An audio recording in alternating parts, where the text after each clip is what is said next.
Once we do that, if you like, in a sense, the heart is, as the Prophet said, the heart is polished. The heart is polished, and it's able to reflect the divine light.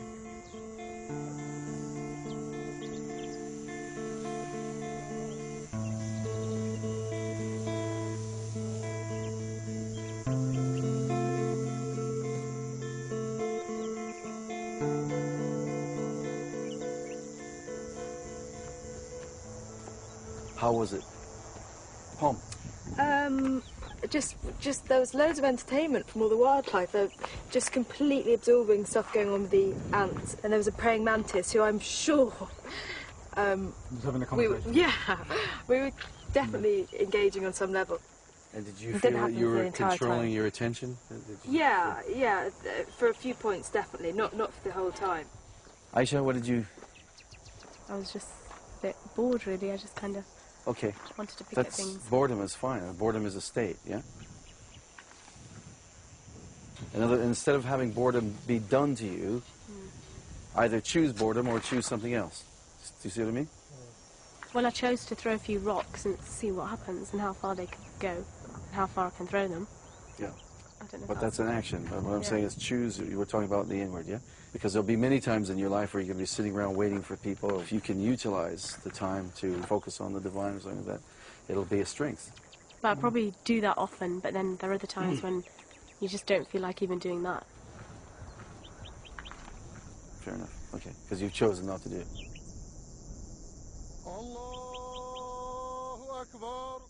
Abdullah accepts that Aisha will do her own thing, but is concerned that a continued skepticism is undermining the experience for other people. Good. Well, that's good work. While Pom is finding that Islam does offer her answers about the God she has always somehow known, Aisha's attitude is becoming a problem.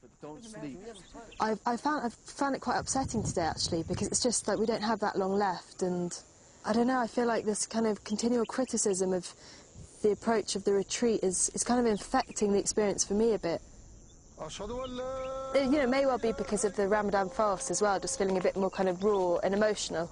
I'm gaining a lot personally from the retreat and the way that the retreat is run and the approach we're taking. To me, it's made Islam very accessible and really appealing.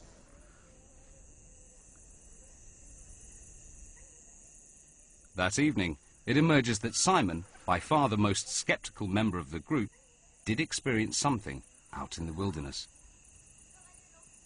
Okay, so I guess the cat's out of the bag. I had what I consider to be a spiritual experience.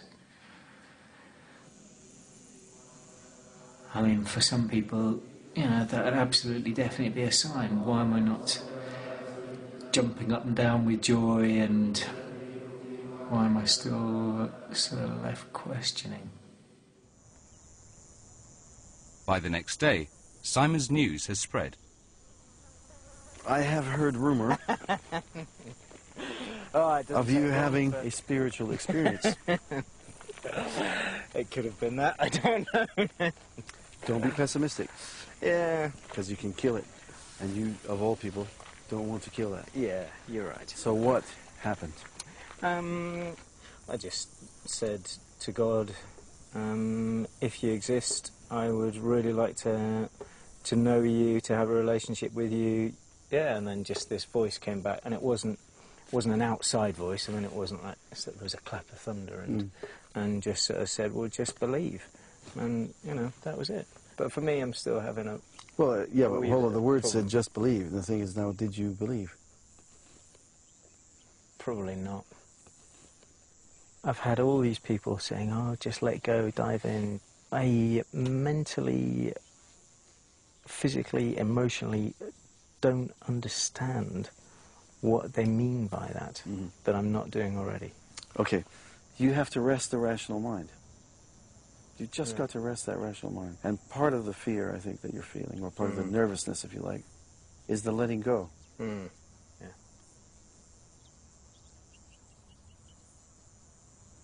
This is not meant as any offense, right? No, it's good. But you're a very controlled person.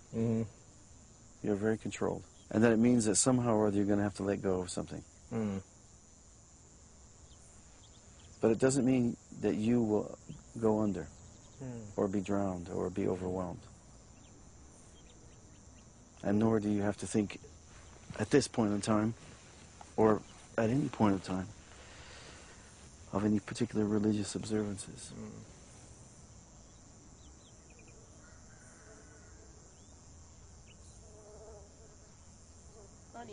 Don't worry, we've got cushions on. That afternoon, Simon seeks out Aisha, who reacted so negatively to the whole wilderness exercise. He doesn't want her skepticism tainting his experience.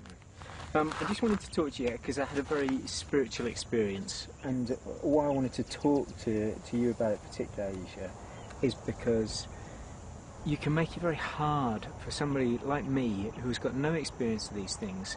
You almost sort of negate what I'm experiencing, and I think this sort of whole conforming thing and things like that it just doesn't help me, because I'm an individual, and by you saying I've got to conform, I automatically want to push that away. It's not embracing. It just seems very full of dogma. I'm sure if you met me in my ordinary everyday life, you wouldn't think what you're thinking. It's just the way we're sitting in lessons, the way we're learning, the approach, you know. And I'm sure if you met my friends, they wouldn't think I'm dogmatic. Actually, far from it. I don't want this to sound nasty, but just if I'm feeling that, and other people are feeling that, and just maybe stop yourself a little bit and say, if I know that I'm doing that, maybe I shouldn't do it. I'm feeling it's hard work.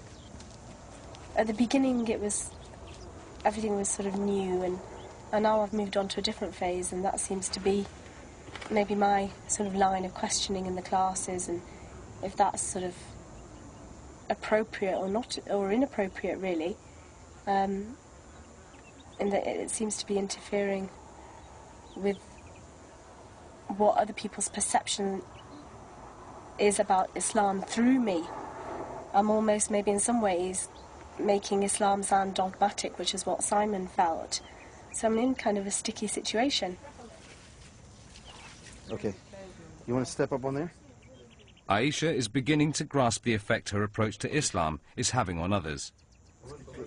But she's not quick to compromise her principles. Who's next?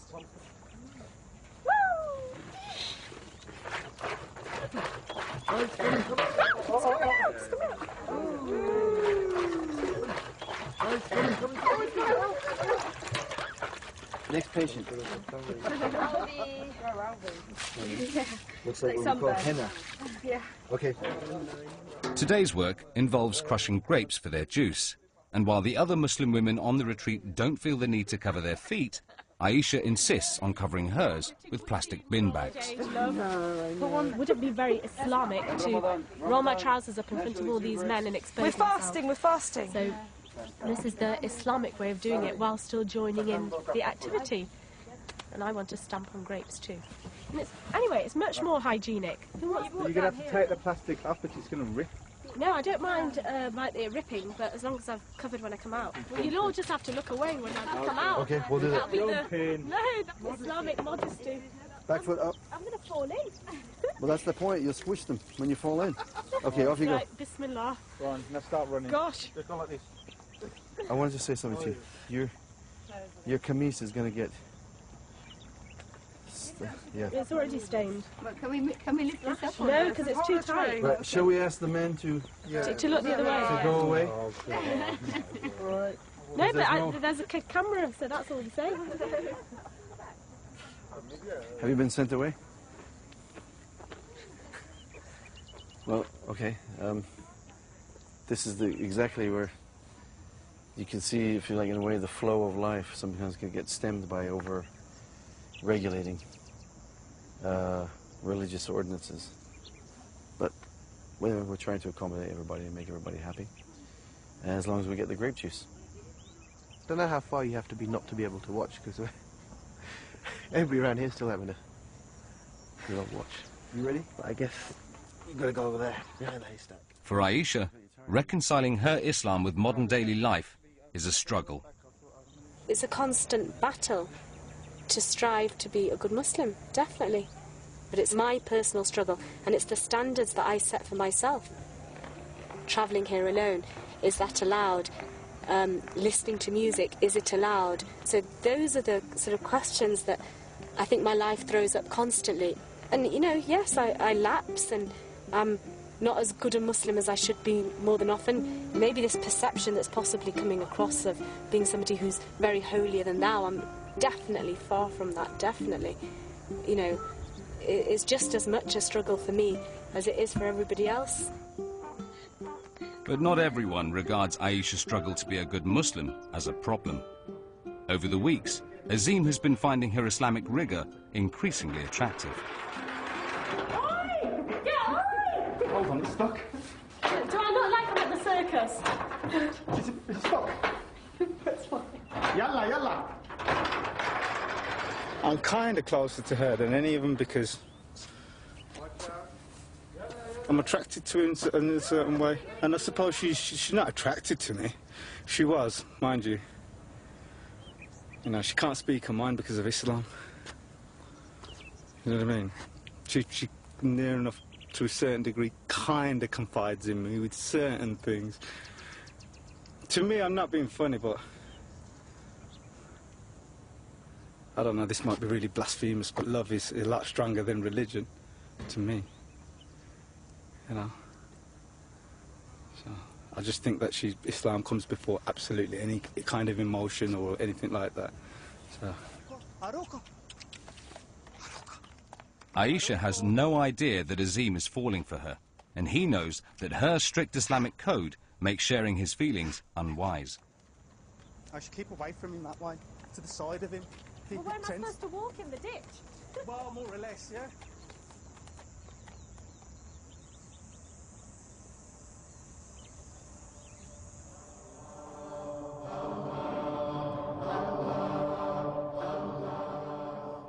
Pom is also finding Islam increasingly attractive, though for different reasons. I have been looking for a way to kind of regulate my connection to God. And I think this probably is it. One of my perspectives that's changed is I've always kind of chased freedom. Timetables and things just made me feel so trapped. But this, submitting to some kind of structure and framework of timetables, just affords you a massive amount of freedom. It's the opposite to what I thought it was. And the whole kind of Muslim-Islam thing, they're just words, they're just labels. It's all it is trusting in a system that millions of other people have committed to and find solace in. You know, and where can the harm in that be? This morning, Azim, who's also enjoyed attending prayers, has failed to turn up. He's up in the hills, struggling with the realisation that he's probably not the type of man for Aisha. I feel silly.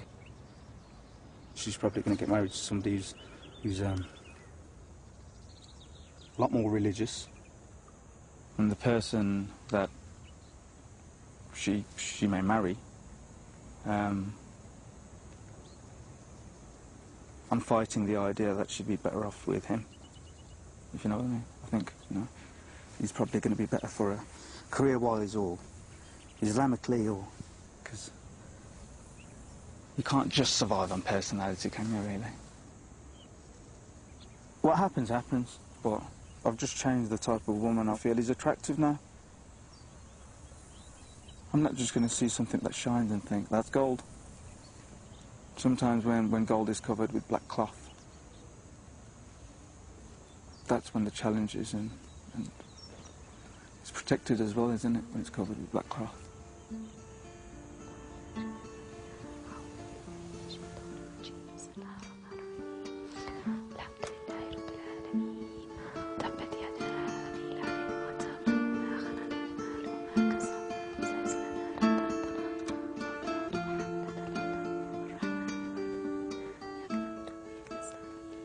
Whatever's going to be is going to be.